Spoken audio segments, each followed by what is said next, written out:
Hello everyone, good morning. কেমন আছেন সবাই? আশা করি সবাই খুব ভালো আছেন, আর আমরাও ভালো আছি। আমরা আরও একটা নতুন ভ্লগে আপনাদের সবাইকে স্বাগত জানাই।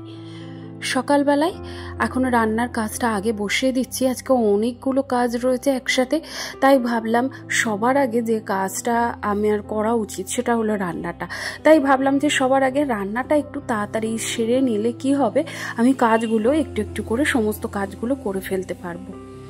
আসলে মাসে একটা দিন করে বের করে যে সমস্ত কিছু ক্লিনিং করব, সেটা আমার পক্ষে খুব একটা সম্ভব হয়ে ওঠে না। তাই আমি চেষ্টা করি প্রতিদিনের কাজের ফাঁকে ফাঁকে আমি এই ধরনের এক্সট্রা কাজগুলো করি।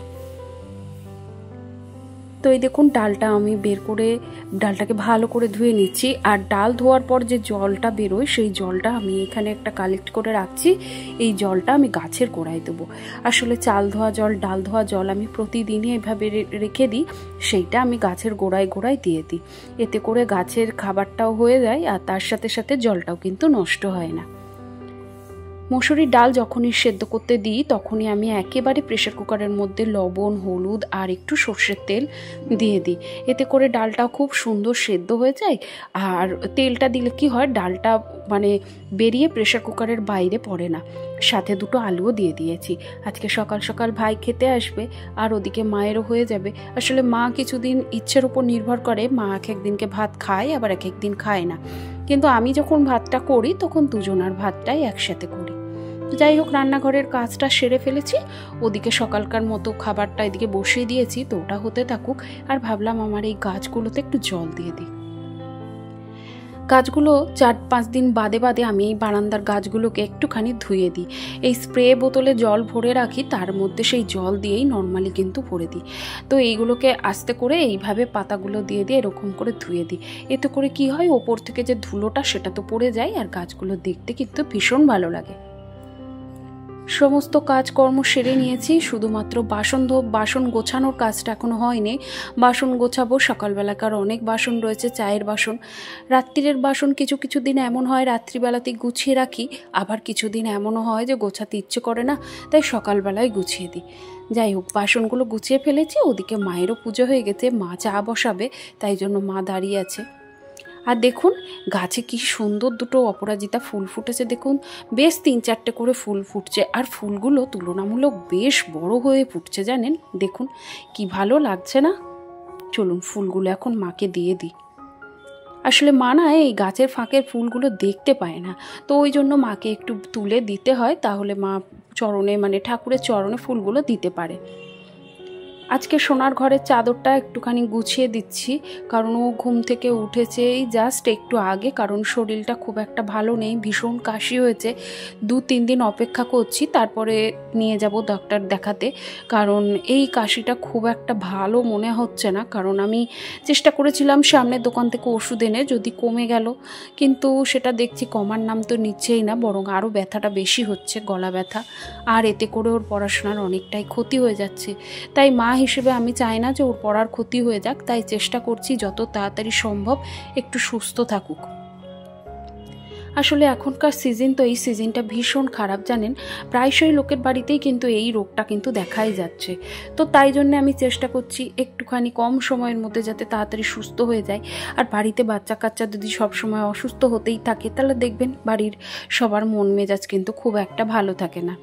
তো যাই হোক, ওদিকে বিছানাটা গুছিয়ে নিয়েছি।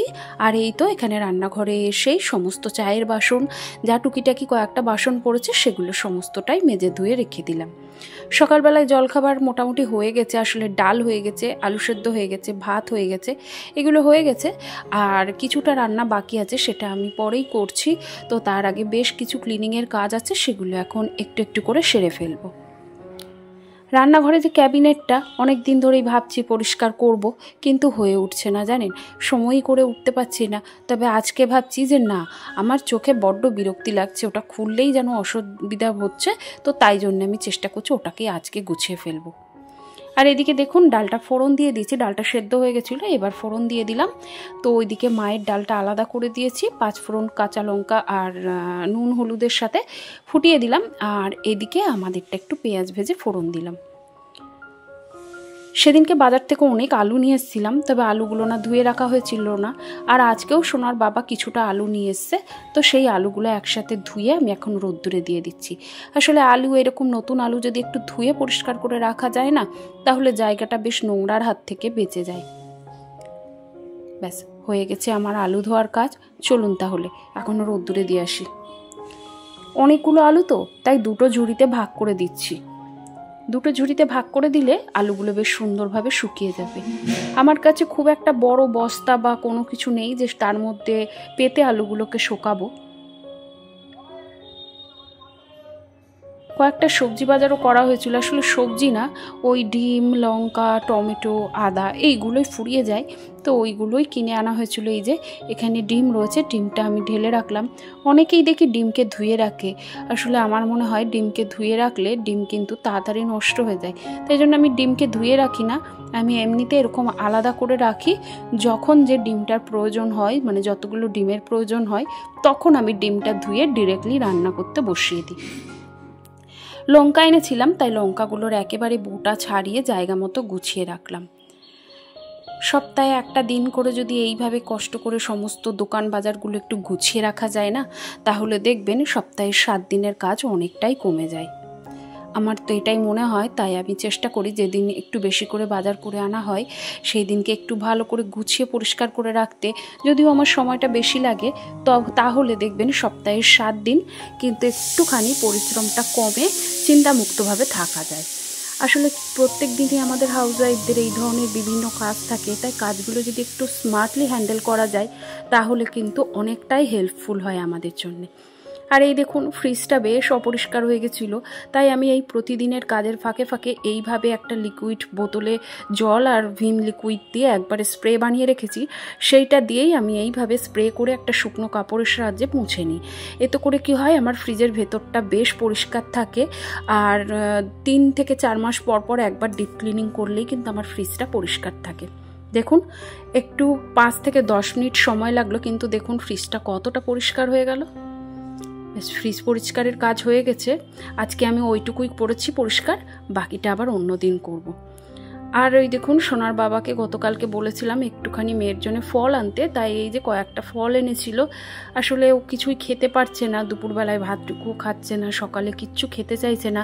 ওর ভালোবাসার জিনিস বলতে গেলে এই ফলটাই ও একটু ভালোবাসে, তাই চেষ্টা করলাম ওর পছন্দ মতো একটু ফল আনতে। তাই এই দেখুন 2টো আপেল, 2টো লেবু, কিছুটা আঙুর এনে রাখা হয়েছে। আসলে আমাদের মতো ঘরে কি বলুন তো, একসাথে অনেকটা ফল যে আমি সংগ্রহ করে রাখবো সেটা তো হয়ে ওঠে না, তাই প্রতিদিনের জীবনযাত্রায় যতটুকু সম্ভব হয় এইরকম অল্প অল্প করেই এনে কাজ চালানো হয়। তাই জন্য ভাবলাম যদি খায় মেয়েটা, তাই একটু ফল এনে এইভাবে ধুয়ে রেডি করে রাখলাম। চলুন এখন ভাইকে দিয়ে দিয়ে অমলেটটাও হয়ে গেছে। এই দেখুন ডাল আলু সেদ্ধটাকে একটু সুন্দর করে মেখে দিয়েছি আর একটা অমলেট। ব্যাস ওদিকে ভাই খেয়ে তার কাজে রওনা দিয়েছে, আর আমি এদিকে রান্নার জন্য মশলাপাতি রেডি করে নিচ্ছি। আর রান্নার পরে মানে মশলা যখনই করি, মানে যেদিন করি সপ্তাহে 2 দিন করে আমি এই মিক্সার গ্রাইন্ডারটা এইভাবে মুছে নিই। মিক্সার গ্রাইন্ডারে মশলা করতে গেলে একটু আধটু মশলা কিন্তু ছিটেফোঁটা পড়বেই, তো তাই জন্যে পড়ুক বা না পড়ুক আমি চেষ্টা করি এইভাবে সুন্দর করে মুছে রাখার। এতে করে জিনিসের নতুনত্বটাও অনেকটা ভালো থাকে। আর এই দেখুন এটা হচ্ছে আমার সোনার একটা ছোট্টবেলাকার একটা জামা, সেটাকে আমি বুকের নিচ থেকে কেটে একটু সেলাই করে একটা ফিতে দিয়ে এইভাবে একটা কভার বানিয়ে রেখেছি। তো দেখুন আমার মিক্সার গ্রাইন্ডারের জামাটা কত সুন্দর লাগছে না? দেখতেও কিন্তু ভালো লাগে, তাই না বলুন? আর জায়গাটা বেশ অর্গানাইজড থাকে। চলুন রান্নাঘরে তো সিটি প্রায় পড়তেই লেগেছে, এবার রান্নাটা বসিয়ে দিই। এই দেখুন ওদিকে আজকে করব লাউ ডগা। তো ওই লাউ ডগা এনেছিল গতকালকে আমার হাজব্যান্ড আসার সময়, ও ভীষণ ভালোবাসে আর আমারও খুব প্রিয় খাবারের মধ্যে একটা। তো ওই জন্য লাউ ডগাটা আজকে আমার শাশুড়ি মার রেসিপিতে করব। তাই সকালবেলায় উঠে মটর ডাল আর একটু ভিজিয়ে রেখে দিয়েছিলাম, তো সেইটা মটর ডাল আর কাঁচা লঙ্কা দিয়ে পেস্ট করে নিয়েছি। আর এই দেখুন ওইদিকে আমি বেগুন আলুটা একটু হালকা হাতে ভেজে ওটাকে রেখে দিয়েছি। তো এইবারে ওই তেলের মধ্যে একটু কালো জিরে, একটু 5 ফোড়ন দিয়ে ওই ডাল বাটাটা দিয়ে দিলাম, আর তার মধ্যে একটু লবণ আর হলুদ দিয়েছি। লঙ্কা যেহেতু আগে থেকে অ্যাড করা রয়েছে, তাই সুন্দর করে ডালটাকে একটু কষিয়ে নিয়ে তার মধ্যে ওই যে আগে থেকে কেটে রাখা লাউ ডগাটা ভালো করে ধুয়ে নিয়েছিলাম সেটা দিয়ে দিয়েছি। আর সেই সাথে লবণ দেওয়ার পরে একটু যখন দেখবেন একটু লেগে লেগে আসছে একটু জল দেবেন আর সুন্দর করে করে কষতে হবে। তারপরে ওই যখন বেগুন আলুটা দিয়ে একটু ভালো করে কষে নিয়ে দিয়ে দিয়েছি জল, ওটা ঢাকা চাপা দিয়ে দিয়েছি, গ্যাসটাকে একটু কমিয়ে দিয়েছি। তবে মাঝে মধ্যে না একটু নাড়া দিয়ে দেবেন, কেন বলুন তো, কারণ ঢাকা চাপা দিলে কি হয় জানেন তো, নিচ থেকে জলটা উপর দিকে উঠে যায় আর তলাটা না ধরে আসে। তো এদিকে আমি ভাবলাম যতক্ষণ ওটা হচ্ছে দাঁড়িয়ে থেকে সময় না নষ্ট করে এই ক্যাবিনেটের ওপর অংশটা একটু পরিষ্কার করে নিই। আর প্রতিদিনের কাজের মধ্যে যদি এরকম একটু একটু করে কাজগুলো করে নিই তাহলে দেখবেন কাজটাও হয়ে যাবে, আর কাজগুলোর জন্য আমাদের আলাদা এক্সট্রা কোনো কাজের সময়ও লাগবে না, আর পরিশ্রমটাও পরিশ্রম বলে মনে হবে না। তো আমি এইভাবেই কাজ করে থাকি জানেন, আমি একা হাতে যেহেতু কাজ করি তাই আমার কাজ কমানোর দায়িত্ব আমাকেই খুঁজে নিতে হবে, তাই জন্য ঠিক এইভাবে বুদ্ধি করে কাজগুলো করি। আর এই দেখুন আমার ক্যাবিনেটটা বেশ সুন্দর পরিষ্কার হয়ে গেছে, একটু শুকনো কাপড় দিয়ে মুছে একটু স্প্রে করে ভালো করে মুছে নিয়ে তারপরে ওই যে একটা পেপার বিছিয়ে কোটোগুলো যেহেতু তেল চিটে তো হয় না, ওগুলোকে সুন্দর করে একটা শুকনো কাপড় ভেজা কাপড় দিয়ে মুছে আবার জায়গা মতো রেখে দিলাম।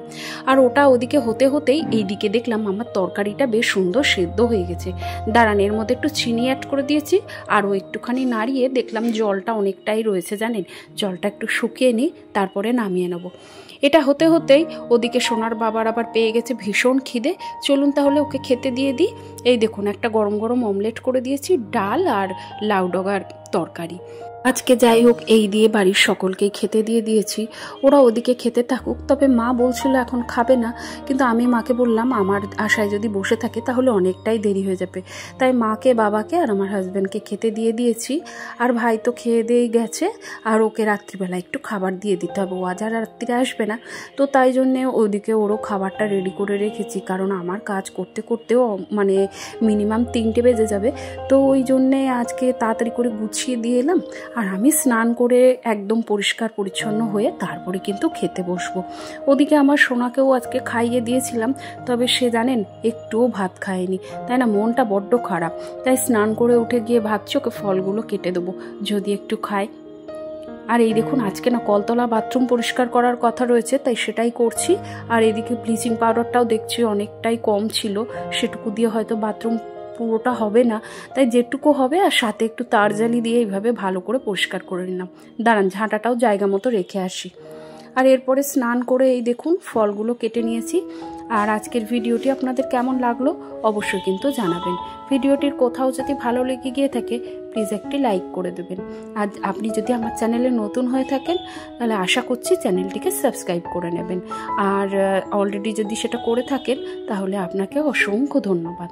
তো এই দেখুন ফলগুলো সাজিয়ে নিয়েছি, তাহলে চলুন সোনাকে ওদিকে দিয়ে আসি।